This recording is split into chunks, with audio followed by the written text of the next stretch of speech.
Paneer masala curry ఎంతో టేస్టీగా రుచిగా ఉండే ఈ కర్రీ ఇంట్లోనే ఈజీగా సింపుల్గా అయితే తయారు చేసుకోవచ్చండి. చాలా బాగుంటుంది, గ్రేవీ కూడా బాగుంటుందండి. ఈ కర్రీని అయితే ఎలా ప్రిపేర్ చేసుకోవాలో చూద్దాం.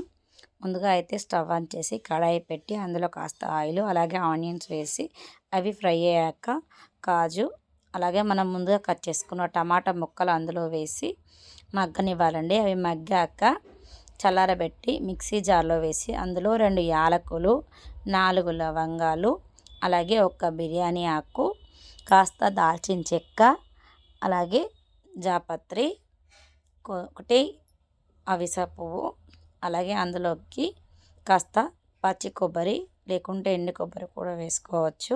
ఇవన్నింటిని ఒకసారి మిక్సీ పట్టేసుకోవాలండి.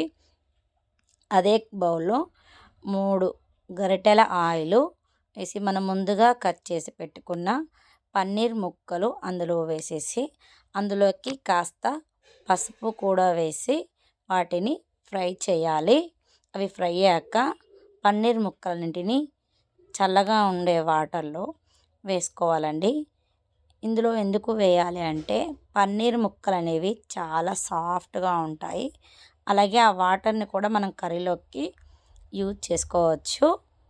దాంట్లోనే ఆనియను, పచ్చిమిర్చి వేసి ఫ్రై చేయాలి. ఫ్రై అయ్యాక మనం ముందుగా మిక్సీ పట్టుకున్న గ్రేవీని కూడా అందులో వేసేసి కలిపి అందులోకి కాస్త పసుపు అలాగే కారం అండి.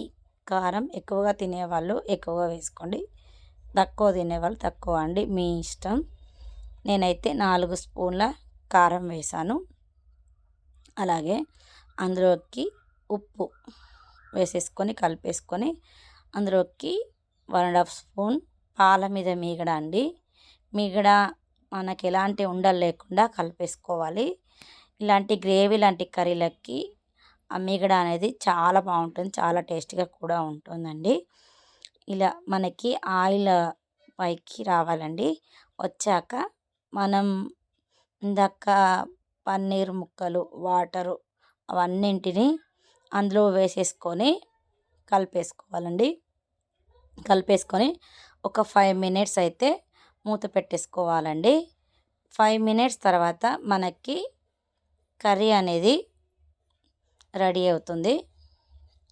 ఇలా పైన ఆయిల్ లాగా వస్తుంది కదా, వచ్చాక మనం కాస్త కసూరి మేతి అలాగే కొత్తిమీర, ధనియాల పొడి కూడా వేసేసి కలిపేసుకొని ఒక 2 మినిట్స్ ఉంచేసుకోవాలండి. కర్రీ అనేది రెడీ అయిపోతుంది. ఎంతో టేస్టీగా రుచిగా ఉండే పన్నీర్ కర్రీ ఇలా ఇంట్లోనే సింపుల్గా చేసుకోవచ్చు.